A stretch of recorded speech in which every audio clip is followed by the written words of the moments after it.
Last year, Joe Burrow and the Bengals came out of nowhere to become one of the best teams in football, and it seems like they're doing the same thing this time around. But I think it's gone a bit under the radar. So I figured why not talk about what's up in Cincy. Now Burrow off the play fake. He's going to let one fly. Oh, he's got him wide open and strolling in for the touchdown.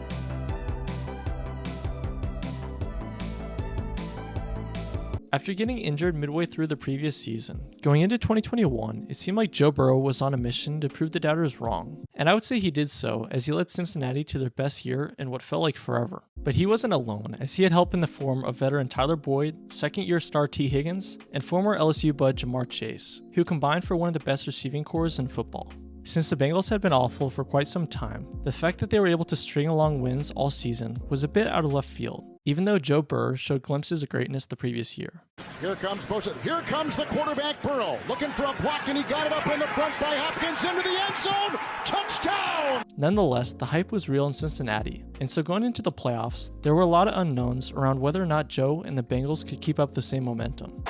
Tries to keep it alive, scrambles, throws it back in the end zone. Well, it turns out they could, and so although they barely eked out a win against Vegas, it was a win nonetheless, and in fact their first playoff win in over 30 years. Joe brought something different to Cincinnati, and it made them an interesting matchup against the always unpredictable Tennessee Titans. Going into the game, the general assumption was that Tennessee would win based off experience alone, but once again the Bengals beat the odds and showed up when it mattered. 52-yard, sweeps the leg, McPherson, he's got it! The thing about Cincinnati nowadays is that they don't usually start off all that strong, but you best believe that Joe and gang will make things interesting towards the end.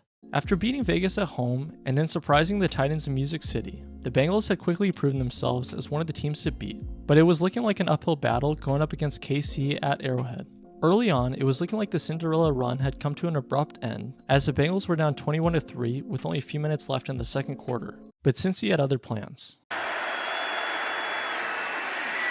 Beeline gets past Ward. Look at him go! All of a sudden, the Bengals were only down 11 going into the second half, and with quite a bit of momentum on their side after stopping the Chiefs at the goal line. But momentum or not, the odds were still stacked against Joey B. And yet, just like pretty much every other time, he proved them wrong. And just like in Tennessee, good old Evan hit the dagger. And Cincinnati is heading to the Super Bowl! In his first healthy season with the Bengals, Joe somehow led Cincinnati to a Super Bowl appearance against what seemed to be one of the most dominant teams in NFL history. On both sides of the ball, it seems like the Rams had the edge, but when game time rolled around, the two battled back and forth for all four quarters. But with the Super Bowl on the line, this happened. Burrow trying to keep it going, gets spun down, gets it away, and incomplete. The up and down Bengals O-line struggled against the Rams front seven, and it came to a head when the game was on the line, as Joe tried to do his best to make something out of nothing, but it just wasn't there. Losing by 3 points after the run that Joe and the Bengals had was heartbreaking, but also fueled to come back stronger the following year. And although they've gone under the radar, I would say the Bengals have done just that. Burrow throwing this side of the field. Jamar Chase with the catch and up the sideline, and there he goes! After falling just short of Lombardi, I'm sure that Joe was a bit pissed off, especially considering how easily he was able to win it at the college level. But in a backhanded way, it was a blessing, because it gave him the drive to take his game up a notch over the offseason. Thankfully this time around, he didn't have to worry about rehabbing any major injury. So for Joe, it seemed like full steam ahead. Although there were some hiccups in the form of an appendix burst, for the most part he was able to fine-tune his game and bulk up so that he wouldn't have to worry about injuries in the future. Joe may have played well the previous year, but there were areas where he could get better, and so going into 2022, many were wondering if he would take a step up or down.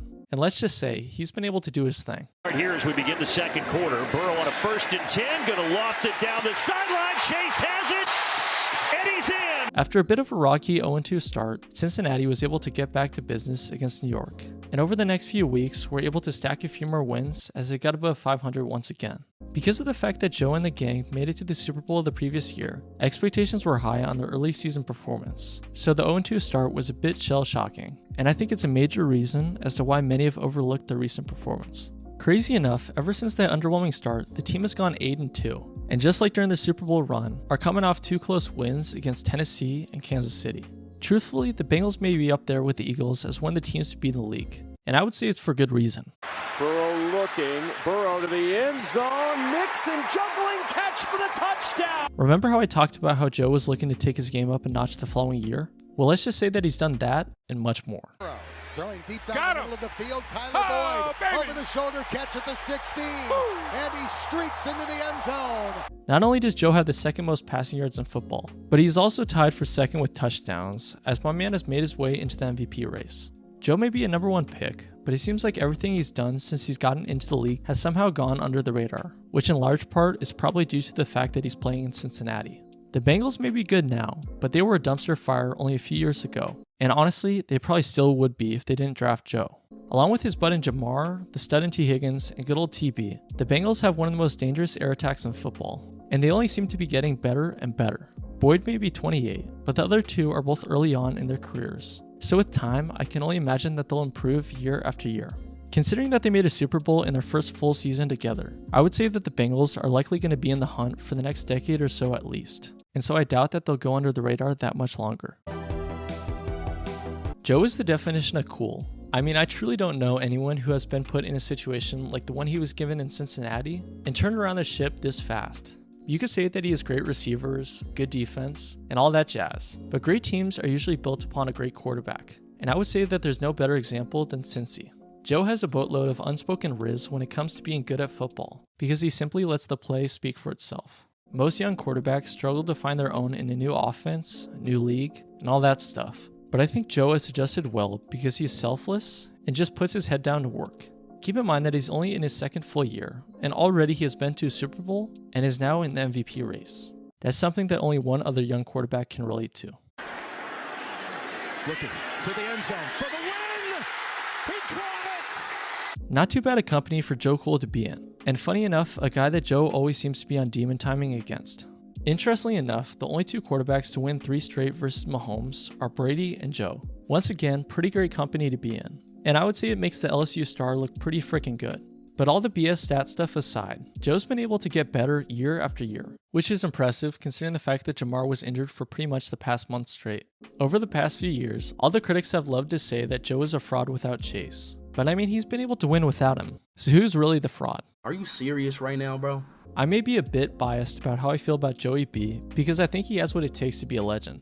But I just gotta say, I think he has the it factor.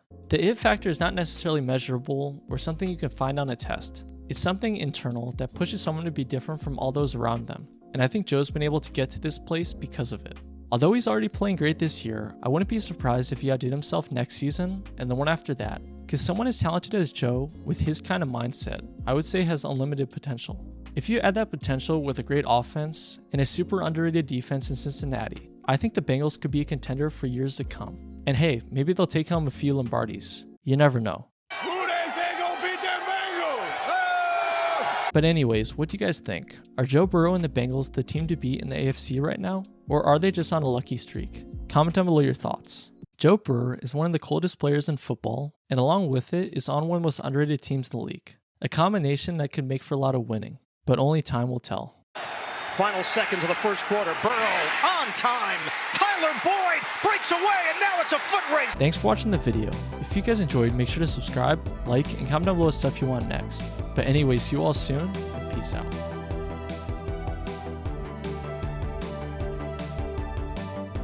Sometimes patience is the key to victory. Sometimes it leads to very little, and you wonder why you waited so long for something so disappointing.